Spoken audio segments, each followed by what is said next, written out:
Genèse, chapitre 33. Jacob leva les yeux et regarda, et voici, Ésaü arrivait avec 400 hommes.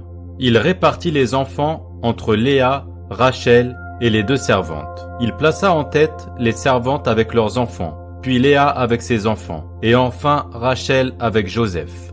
Lui-même passa devant eux, et il se prosterna à terre 7 fois, jusqu'à ce qu'il soit près de son frère.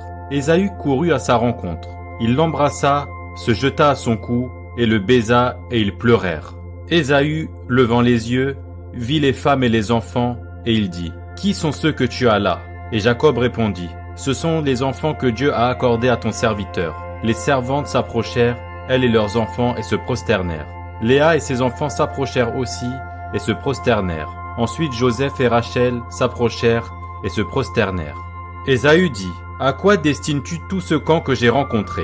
Et Jacob répondit, « À trouver grâce aux yeux de mon Seigneur. » Ésaü dit, « Je suis dans l'abondance, mon frère.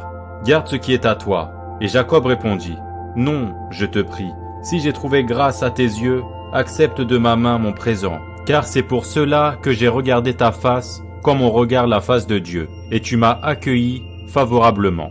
Accepte donc mon présent qui t'a été offert, puisque Dieu m'a comblé de grâce et que je ne manque de rien. » Il insista auprès de lui, et Ésaü accepta. Ésaü dit, « Partons, mettons-nous en route, j'irai devant toi. » Jacob lui répondit, « Mon Seigneur, sais que les enfants sont délicats et que j'ai des brebis et des vaches qui allaitent.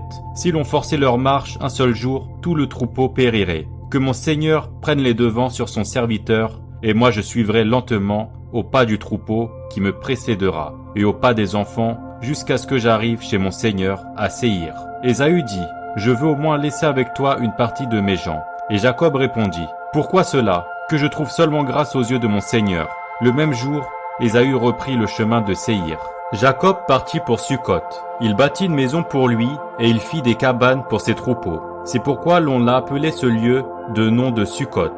À son retour de Padan-Aram, Jacob arriva, heureusement, à la ville de Sichem, dans le pays de Canaan, et il campa devant la ville. Il acheta la portion du champ où il avait dressé sa tente des fils d'Hamor, père de Sichem, pour 100 késitas. Et là, il éleva un autel qu'il appela El Elohe Israël.